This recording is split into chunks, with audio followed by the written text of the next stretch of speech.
오늘 읽을 하나님의 말씀입니다. 오늘 말씀은 시편 구약성경 시편 116편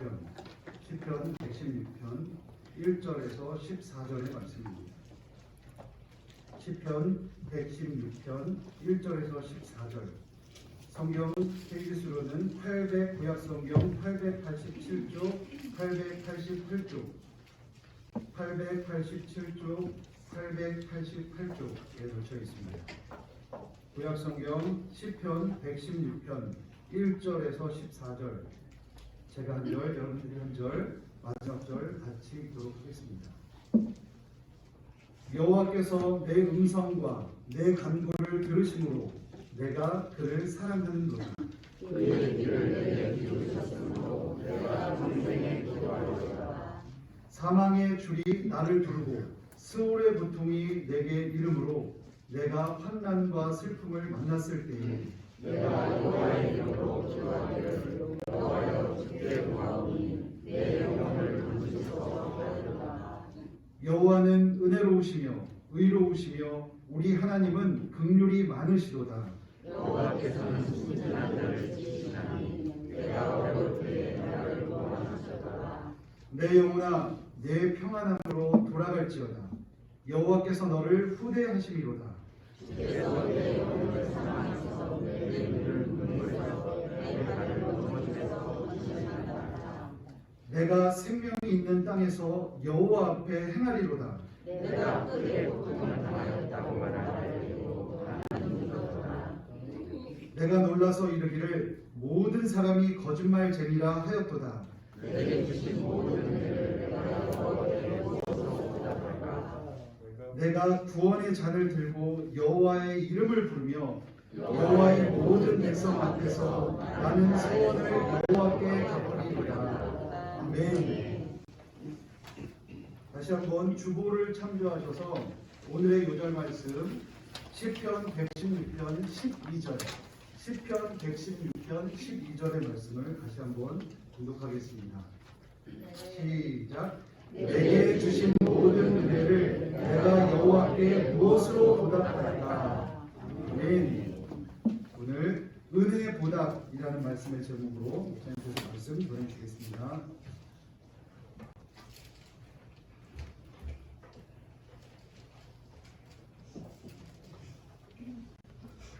오늘으로서 샬롬으로 축복 인사하는 여러분 샬롬. 주님과 샬롬으로 인사하십니다. 사랑하고 축복합니다. 인사합니다.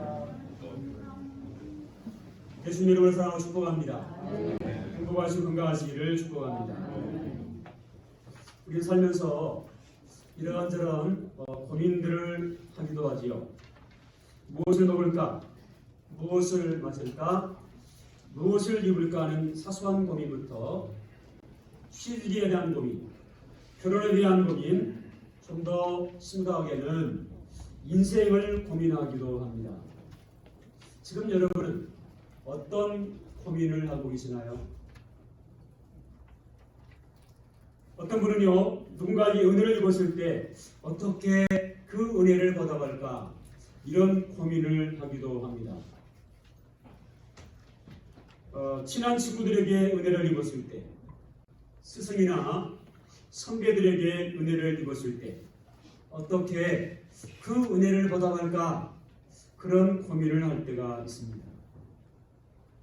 오늘 우리가 함께 읽은 본문 시편 116편 저자도요 깊은 고민에 빠져있는 내용을 보게 됩니다.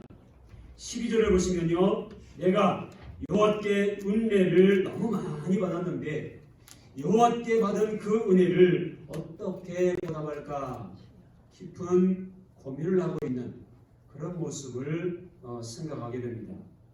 받은 은혜에 대한 고민입니다. 그는 하나님께 주신 은혜를 받았습니다. 친구도 스승도 선배도 아닌 전능하신 하나님께로부터 은혜를 받았습니다. 그래서요 고민이 더 깊어질 수밖에 없었습니다. 친구라면 친구야 고맙다. 스승이라면 스승님 감사합니다. 선물이 더 챙겨서 좀 감사할 수 있겠는데 이건 우리는 전능하신 하나님에 대한 이 은혜를 어떻게 갚아야 될지 이 시편자는요 깊은 고민을 하고 있는 것입니다. 은혜를 주신 분이 대상이 하나님이시기에 하나님께 과연 어떻게 은혜를 갚아야 할지 고민하고 또 고민을 하고 있는 것입니다.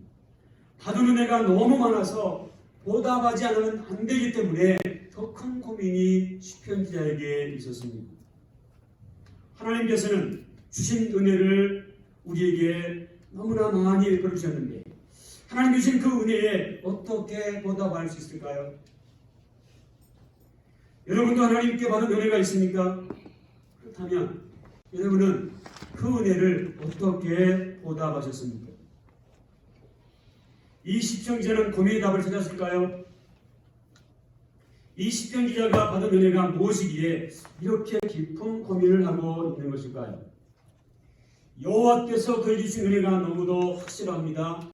8절 말씀이 바로 그 은혜입니다. 우리 8절 말씀 보니까요, 여호와께서 주신 세 가지 은혜를 고백을 하고 있는 모습을 보게 됩니다. 우리 8절 말씀 다시 같이 한번 읽습니다. 시작. 주께서 내 영혼을 사망에서 내 눈을 눈물에서 내 발을 넘어짐에서 건지셨나이다. 네. 여호와께서 주신 그 은혜 첫 번째는요, 사망에서 구원받은 은혜입니다. 이 시편자는 자신이 구원받을 자격이 없는데 하나님께서 내 영혼을 사망에서 건져주신 은혜를 무엇으로 보답할까 고민을 하고 있습니다.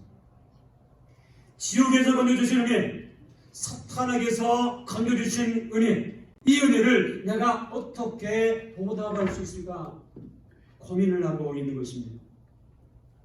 내 영혼이 지옥의 권세에서 벗어나 구원을 받은 것은 하나님께서 주신 은혜 중에 특별한 은혜입니다. 하나님 주신 그 은혜가 아니면 누구도 구원에 이룰 수 없기 때문인 것입니다. 하나님은 내 영혼을 사망에서 건지기 위해서 예수님을 우리 곁에 보내주셨습니다. 예수님은 나의 죄와 죽음을 대신해서 십자가에 못 박혀 죽어주시는 은혜를 베풀어 주셨습니다. 나 같은 죄인을 위해서 예수님을 보내주시고 나 같은 죄인을 구원하기 위해서 십자가에 못 박혀 죽어주시고 우리를 살려주셨습니다. 내가 이 은혜를 받고 어떻게 가만히 있을 수 있겠느냐? 시편지가요 지금 고민에 빠져 있습니다. 이 은혜를 아는 자라면 이 은혜를 보답하기 위해서 고민함이 마땅한 줄로 믿습니다. 두 번째는요, 여호와께서 주신 은혜, 두 번째는 혼란 슬픔에서 건져주신 은혜입니다. 8절 중반에 이런 표현이 있죠. 내 눈을 눈물에서 건져주셨다. 이 말은요, 혼란에서 아픔과 슬픔에서 건져주셨다는 말씀입니다. 하나님이 내 삶의 아픔을 어루만져 주신 은혜, 내 삶의 고통을 어루만져 주신 은혜, 내 삶의 슬픔을 어루만져 주신 은혜, 이 은혜를 받았는데 어떻게 가만히 있을 수 있겠냐는 그런 고백을 하고 있습니다. 우리가 살다 보면요, 눈물을 흘릴 때가 많이 있습니다. 기뻐서, 행복해서 눈물을 흘리기보다 힘들어서, 고통스러워서 눈물을 흘릴 때가 더 많이 있는 것입니다. 인간은 살다 보면 사는 날 동안 평안보다는 이런저런 아픔과 슬픔 그리고 환난이 쉬지 않고 계속되는 것을 경험하게 되는 것입니다. 이 많은 환난, 이 많은 슬픔 중에서 많은 사람들은 감당하기 어렵기 때문에 주저앉기도 합니다. 힘들어서 울부짖기도 합니다. 때로는 낙심하고 좌절하기도 합니다. 그런데 하나님께서 우리를 찾아오셔서 이루 말할 수 없는 놀라운 은혜를 베푸셔서 그 환난에서, 그 슬픔에서, 그 아픔 가운데서 평안과 기쁨으로 바꾸어 주셨다는 것입니다. 하나님께서 우리 이 환난과 슬픔을 바꾸어 주시기 위해서 어떻게 역사하셨습니까? 우리가 기도할 때, 우리가 간구할 때 응답하시는 은혜를 베풀어 주셨습니다. 내가 고통당할 때, 환난당할 때 내 하나님 응답해 주세요. 하나님 앞에 부르짖었더니, 간구했더니 그랬더니 하나님께서 내 기도와 간구를 응답해 주셔서 나를 그 환난에서, 나를 그 슬픔에서 건져주셨는데, 이 은혜를 받고 어찌 하나님의 은혜에 가만히 있을 수 있겠느냐? 지금 시편자가 고백을 하고 있어요. 그 고백이 1절, 2절 말씀이, 우리 1절, 1절 말씀 다시 같이 있습니다. 시작. 여호와께서 내 음성과 내 간구를 들으시므로 내가 그를 사랑하는도다. 그의 귀를 내게 기울이셨으므로 내가 평생에 기도하리로다. 아멘. 이 고백을 이렇게 풀어서 말씀드릴 수 있습니다. 하나님, 제 음성과 제 간구를 들으셨기에 제가 하나님을 사랑합니다. 하나님의 귀를 제게 기울이셨으므로 제가 평생에 기도하겠습니다. 이런 고백과 이런 결단을 하고 있는 것입니다. 이 시편 기자의 고백과 결단이 우리 모두의 고백과 결단이 될 수 있기를 예수 이름으로 축복합니다. 세 번째로 여호와께 주시는 은혜는요, 원수와 대적들로부터 건져주신 은혜입니다. 우리 주변에는요, 내 발을 걸어서 넘어뜨리는 원수와 대적들이 있습니다. 첫 번째는요, 질병의 세력들이 있습니다. 육신을 공격하는 세력들입니다. 두 번째는 비방하고 조롱하는 세력들입니다. 그 비방과 조롱은 내 마음을, 우리의 마음을 병들게 하는 세력입니다. 세 번째는 흑암의 세력이 있습니다. 영혼을 짓누르는 어두움의 세력들입니다. 하나님께서는 이 원수와 대적들로부터 건져주시기 위해서 내가 힘들고 어려울 때, 그때 나를 떠나지 않는 은혜를 베풀어 주셨다는 것입니다. 6절 말씀 보니까요, 이 시편기자가 이런 고백을 해요. 6절 말씀도 같이 한번 읽습니다. 시작. 여호와께서는 순진한 자를 지키시나니 내가 어려울 때에 나를 구원하셨도다. 아멘. 여기서 이 어려울 때라는 말은요, 원수와 대적들 때문에 힘들어할 때를 의미합니다. 외부로부터 문제의 세력들이 찾아왔을 때, 그때 주님께서 나를 떠나지 아니하시고 나를 구원하셨다는 것입니다. 원수들이 여러 가지 방법으로 나를 대적합니다. 질병을 가지고 나를 대적하기도 합니다. 돈을 가지고 나를 대적하기도 합니다. 친구를 동원해서 나를 대적하기도 합니다. 세상에 이런저런 세력들을 통해서 나를 대적합니다. 그런데 하나님께서요, 그때마다 나를 떠나지 아니하시고 나를 지키시고 지금까지 함께해 주셨다는 것입니다. 이 은혜를 받았는데 어떻게 이 은혜를 우리가 모른 척할 수 있겠느냐? 시편 기자는 고백을 하고 있는 것입니다. 이 시편 기자의 고백처럼 우리들도 힘들고 어려울 때 나를 지키시고 나를 보호하시며 나를 구원하신 그 하나님의 은혜가 있었기에 오늘 저와 여러분이 이 자리에서 하나님을 경배하고 예배하는 자리에 있게 된 줄로 믿습니다. 아멘. 하나님의 은혜인 것입니다. 아멘. 전적인 하나님의 은혜인 것입니다. 시편 기자는 여호와께 주신 모든 은혜를 보답하기 위해서 두 가지 결단을 보여주고 있습니다. 첫 번째는요, 하나님께서 베푸신 은혜를 나누기로 결단을 합니다. 13절 말씀 보세요. 내가 구원의 잔을 들고 여호와 이름을 부르며 고백하면서 결단을 보여주고 있습니다. 여기서 구원의 잔이란 주신 은혜를 담는 잔을 말합니다. 이것은 주신 은혜를 모든 자에게 전하는 사명을 결단하고 있는 결단의 모습이기도 합니다. 하나님께서 베푸신 은혜, 하나님께서 주신 은혜를 주변 사람들에게 말하고야 말겠다는 결의에 찬 결단을 보여주고 있는 것입니다. 하나님 주신 모든 은혜를 말하겠다는 것입니다. 이것은 다른 사람에게 복음을 전하겠다는 것입니다. 하나님께서 주신 모든 은혜를 숨기지 않고 이제 제가 말하겠습니다. 결의에 찬 결단을 보여주고 있는 것입니다. 10절의 말씀도 보시면요, 두 번째로 하나님께 소를 갚기로 결단하고 있습니다. 14절 다시 한번 같이 읽습니다. 시작. 여호와의 모든 백성 앞에서 나는 나의 소원을 여호와께 갚으리로다. 아멘. 나도 주님께 보답하며 살겠습니다. 고백을 하고 있는 거예요. 여기서 소원이라고 하는 것은요, 하나님 앞에 과거에 작정했던 크고 작은 약속들을 의미합니다. 예를 들면 하나님, 제가 기도 제목이 있는데요, 이 기도 제목 응답하시면 하나님 이렇게 하겠습니다. 이런 게 바로 소원이에요. 문제는 어느 순간에요, 이 소원을 까먹고 그냥 지나치는 것입니다. 기도 응답을 받았음에도 불구하고 하나님 앞에 소원한 것 잃어버린다는 것입니다. 하지만 오늘 이 시편 기자는요, 결단을 하고 있어요. 이제 절대 그렇게 살지 않겠습니다. 하나님이 이렇게 은혜를 베푸셨는데 나도 하나님 앞에 약속을 지키면서 살아가겠습니다. 결단의 모습을 보여주고 있습니다.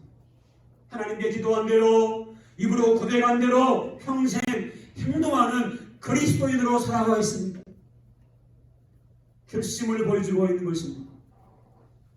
사랑하는 성도 여러분, 우리는 추수감사주의를 한 주 앞두고 있습니다. 여러분, 추수감사주의 무엇입니까? 주신 은혜를 보답하는 날입니다. 그러면 여러분은 어떤 은혜를 받으셨습니까? 하나님께서 우리가 그동안 살아온 동안 지난 1년을 가만히 돌이켜보면요, 베푸신 은혜가 너무도 감사하고 너무도 크고 너무도 놀랍습니다. 정말 우리에게 주신 은혜를 무엇으로 보답할까 고민해야 합니다. 받은 은혜를 기억해야 합니다. 은혜를 잊고 사는 것은요, 성도로서 마땅한 자세가 아닙니다. 이 시간 잠시 하나님께서 베푸신 은혜를 되돌아보고 기억하는 시간을 가졌으면 좋겠습니다. 교회적으로 주신 은혜를 기억하는 시간을 가지기 원합니다. 코로나 가운데서도 전에 없던 채우신 은혜를 우리 좋은 교회에 허락해 주셨습니다. 가정적으로도 하나님께서 은혜를 베풀어 주셨습니다. 가족들을 코로나로부터 지켜주셨고 각종 질병 가운데서 지켜주셨습니다. 개인적으로 주신 은혜도 얼마나 큽니까? 활동하고 움직일 수 있는 것, 하나님 앞에 나와서 예배드릴 수 있는 것, 질풍노도 같은 세상에서 평안을 주신 것, 얼마나 감사한 일입니까? 여러분, 한 30분 정도 시간을 좀 드리겠습니다. 한번 생각해 보세요. 개인적으로, 가정적으로 하나님이 내게 베푸신 은혜가 무엇이 있습니까?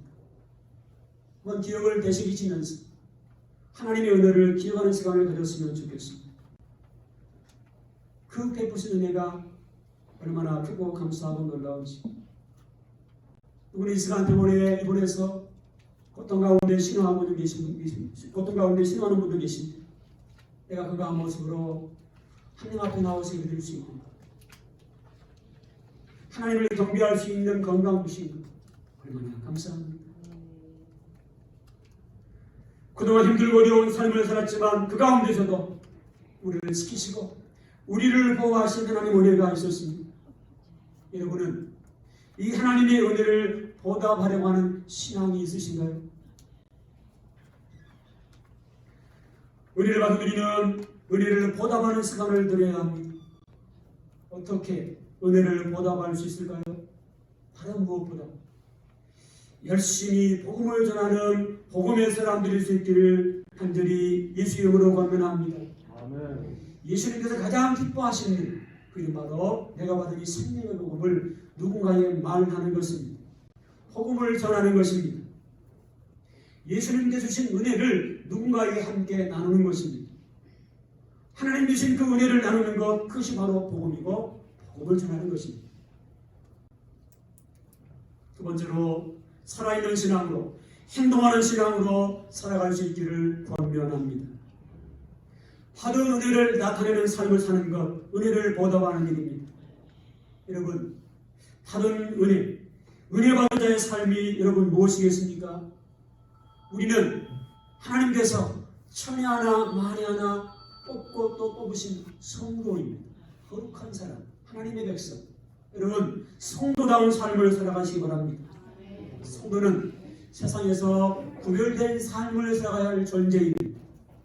성도로서 하나님 백성으로서 마땅한 도리의 삶을 살아야 되는 것입니다. 구원받은 것도 감사한데 그중에 뽑고 또 뽑으셔서 직분 주신 거 얼마나 감사합니까? 여러분, 하나님이 부여하신 그 직분은요, 대통령이 부여한 그 직무보다 상상할 수 없을 정도의 큰 영광스러운 일입니다. 대통령이 국무총리를, 장관을 어떤 직분을 준 것 황송한 일이죠. 그런데요, 그건 상상할 수 없는 것, 하나님이 나를 선택하셔서 직분을 주셨다는 것입니다. 얼마나 영광스러운 일이고, 그 직분자의 합당한 삶을 살아가는 것, 이것이 우리가 받은 은혜의 도리를 다하는 모습인 것입니다. 특별히 감사를 잊지 마시기 바랍니다. 받은 은혜의 어떤 모습이라도 감사할 수 있기를 바랍니다. 내가 어떤 모습이라도 감사드리는 삶을 살아갈 때 하나님은요, 그 작은 감사, 더 큰 감사로 간증한 삶이 되게 하실 줄로 믿습니다. 여러분, 우리가 감사를 잃어버린 순간부터요, 타락이 올 수 있습니다.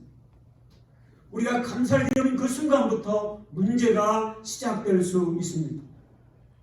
그러다 보면 억울하게 비방을 당할 수도 있고요, 사람들의 손가락질을 당하기도 하고 힘들고 고통스러운 삶을 살아갈 때도 없잖아 있습니다. 그럴지라도 우리가 감사의 끈을 놓지 않고 늘 감사의 삶을 살아갈 때 불행은 끊기고 감사가 회복될 줄로 믿습니다. 여러분, 당연히 기도를 통해서 느끼는 게 뭔가요? 힘들고 고통스러운 삶이었지만 그 가운데서도 신앙을 지키고 감사의 삶을 살아갈 때 그 불행은 끊기고 더 큰 감사가 있었음을 간증하고 있지 않습니까? 우리가 힘들고 고통스러운 삶이지만 감사를 놓지 않을 때 더 큰 감사가 우리의 삶 가운데 간증되는 은혜의 삶이 열려질 줄로 믿습니다.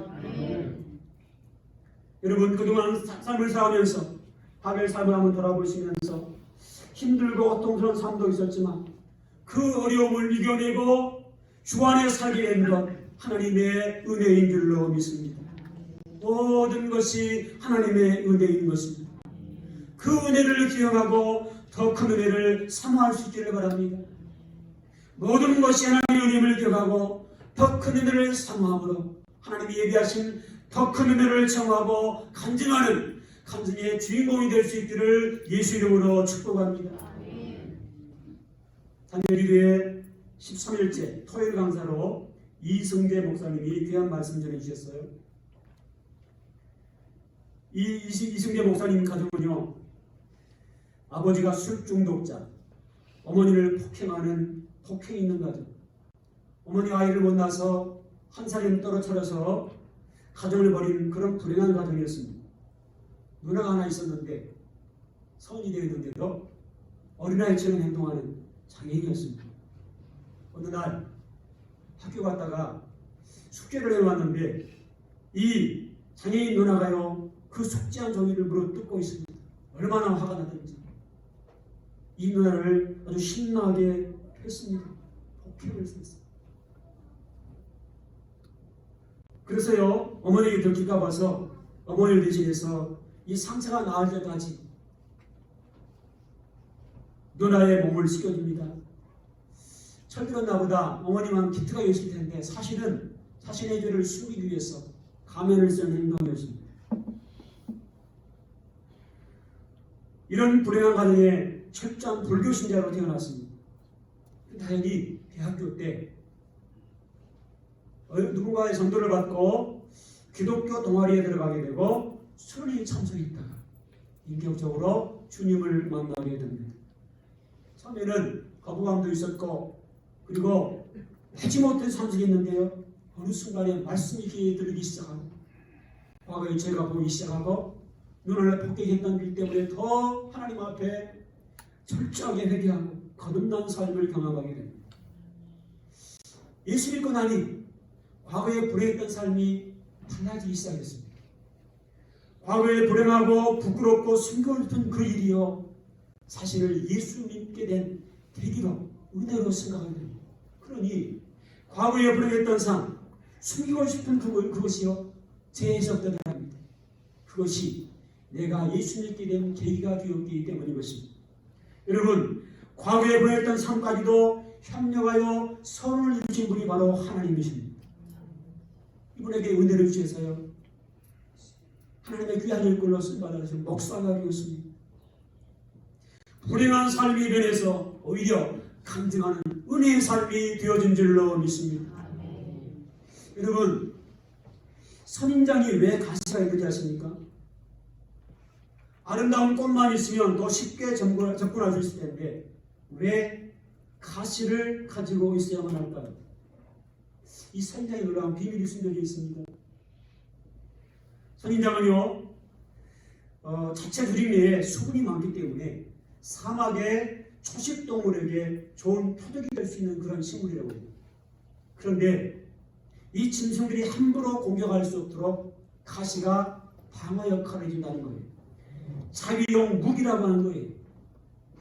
선인장의 가시가 박힌 몸체는요, 강력한 태양광선을 잘 견디게 해서 수분 증발을 억제하도록 돕는다는 것입니다. 건조한 사막에서 수분을 빼앗아가는 것, 곧 죽음을 의미하는데 바로 이 가시가 몸체에 저수 탱크 역할을 한다는 거예요.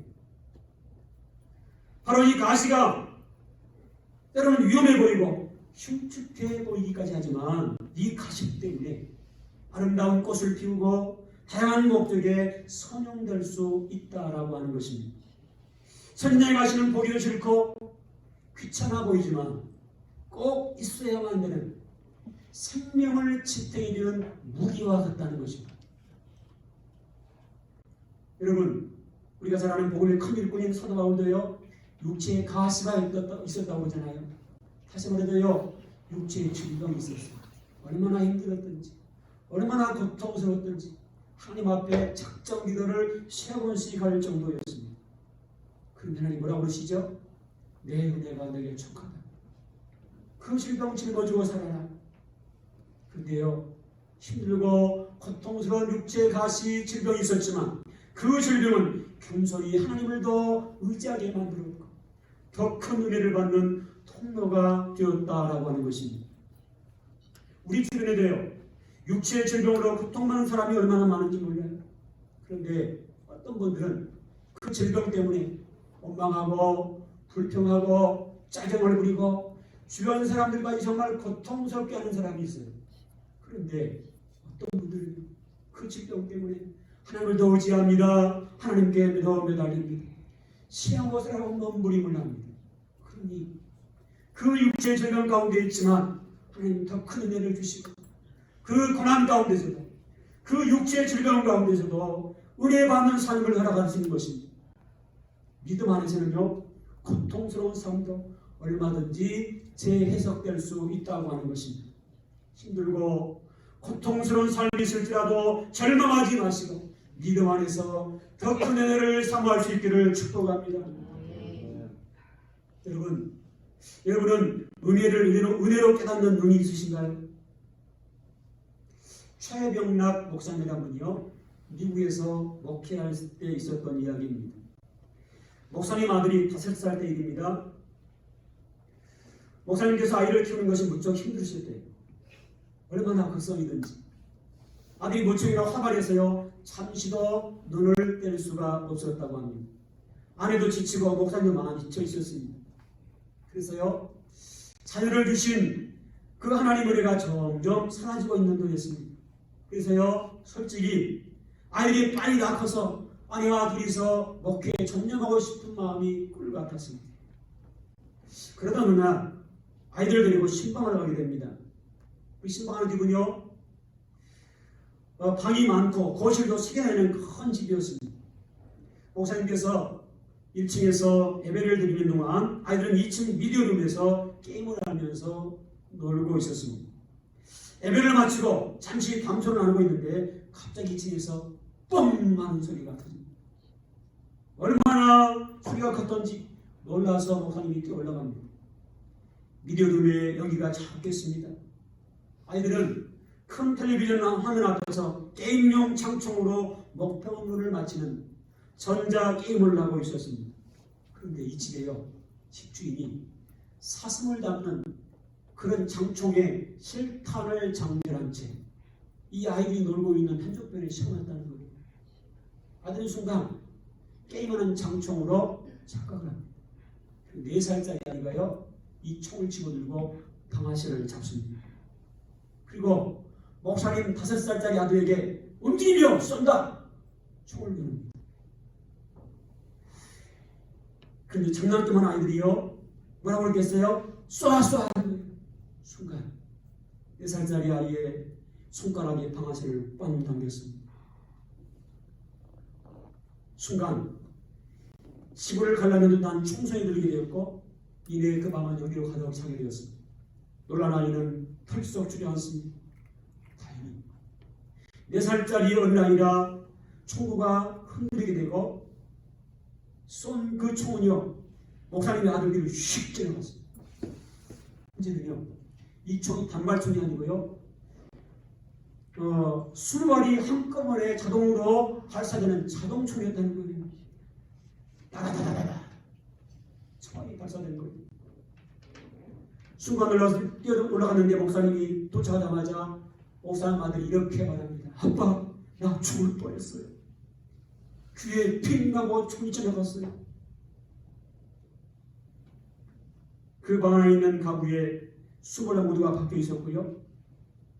그리고 그 끔찍한 순간을 지나서 차를 타고 집으로 달려오면서 내내 자신의 아들이 살아있다는 것이 기적임을 느끼게 되었습니다. 집에 도착하자마자 목사님은 아들을 끌어안았습니다. 그리고 이런 고백을 했다고 해요. 영광아, 살아줘서 고마워. 살아줘서 고마워. 그 순간 그때까지 가졌던 이 아들에 대한 불만, 여러 가지 기대들, 목사님의 욕심이었음을 깨달았습니다. 그리고요, 그냥 그 아이 존재 자체가요, 얼마나 큰 감사인지를 깨닫게 되었다고 합니다. 그날 사모님은 은혜로 달려갔습니다. 그리고 전 재산이 100만 원을 위해서 출금했습니다. 감사한 그 봉투에 넣었습니다. 그리고 이렇게 기록했습니다. 하나님, 하연이와 영광이가 살아있는 것만으로도 감사합니다. 그것이면 충분합니다. 여러분, 어쩌면요, 우리에게 새로운 은혜, 새로운 복이 필요한 것이 아닙니다. 우리는 이미 충분한 은혜를 받았기 때문입니다. 여러분, 우리에게 십자가보다 더 큰 은혜가 있을까요? 주님은 우리를 구원하기 위해서 십자가를 지시고 물과 피와 물을 다 흘리시고 우리를 위해서 전부를 목숨까지 내어 주셨습니다. 우리 모두는요, 십자가의 은혜를 받은 의자입니다. 우리에게 필요한 것은 은혜를 은혜로 깨닫는 눈이 뜨여야 할 뿐인 것입니다. 추수감사절을 앞두고 있습니다. 우리 모두가 은혜를 은혜로 깨닫는 눈을 열어달라고 기도할 수 있기를 바랍니다. 모든 것이 하나님의 은혜를 기억하고 더 큰 은혜를 선호하시고 더 큰 은혜를 체험하시고 간증하는 간증의 주인공들 될 수 있기를 예수님의 이름으로 축복합니다. 같이 한번 기도하십시다. 주신 말씀 기억하시면서 우리 주 한번 부르고 통성으로 기도를 진행하겠습니다. 이 시간 기도하실 때요, 하나님께 받은 은혜를 기억하고 은혜를 보답하는 삶을 살아가게 하시옵소서. 열심히 복음을 전하는 복음의 삶이 되게 하옵소서. 살아있는 신앙, 행동하는 신앙의 삶을 살아가게 하옵소서. 감사를 잊지 않게 하시고 어떤 모습이라도 감사를 드리는 삶을 살아가게 하시옵소서. 은혜를 우리도 깨닫는 눈이 열리게 하시고 모든 것이 하나님의 은혜임을 기억하고 더 큰 은혜를 사모하고 더 큰 은혜를 소화하고 간증하는 간증의 주인공이 되게 하옵소서. 우리 주 한번 부르고 통성으로 기도하겠습니다. 주여, 참 좋으신 하나님 아버지, 은혜와 사랑을 감사합니다. 말씀에 의지해서 기도합니다. 하나님께 받은 은혜를 기억하고 은혜를 보답하는 삶을 살아가게 하여 주시옵소서. 내 영혼이 주의 권세에서 벗어나 구원받은 것은 하나님의 전적인 은혜 중의 은혜임을 고백합니다. 내 영혼을 사망에서 건지시기 위해서 십자가에서 죽어주시기까지 우리에게 베푸신 십자가의 은혜를 인하여 감사와 찬양과 영광을 올려드립니다. 예수님의 그 은혜를 감사하며 그 은혜를 보답하는 삶을 살아가게 하여 주시옵소서. 열심히 복음을 전하는 복음 증거자의 삶이 되게 하여 주옵소서. 예수님께서 가장 기뻐하시는 복음 전하는 일에 힘쓰게 도와주시옵소서. 복음을 전함으로 주신 은혜를 함께 나누는 복된 삶이 되게 하여 주시옵소서. 살아있는 신앙, 행동하는 신앙으로 살아가게 도와주시옵소서. 은혜와 따라서 성도동상 직분자다운 삶을 살아가는 우리 모두가 되게 하여 주옵소서. 감사를 잊지 않게 하시고 어떤 모습이라도 감사를 올려드리는 삶을 살아가게 하여 주옵소서. 은혜로 깨닫는 눈이 열리게 하시고 모든 것이 하나님의 은혜입니다 고백하며 더 큰 은혜를 선도하고 더 큰 은혜를 전하고 간증하는 간증의 주인공들이 되게 하여 주시옵소서. 감사합니다. 나사렛 예수 그리스도로 명하노니 모든 성도들이 하나님께 받은 은혜를 기억하고 은혜를 보답하는 삶을 살아가는 복된 삶이 되어질지어다. 은혜로 깨닫는 눈이 열려지고 모든 것이 하나님의 은혜입니다. 더 큰 은혜를 사모하고 더 큰 은혜를 청하고 간증하는 간증의 주인공들 되어질지어다. 예수 그리스도 이름으로 간절히 축복하며 기도하옵나이다.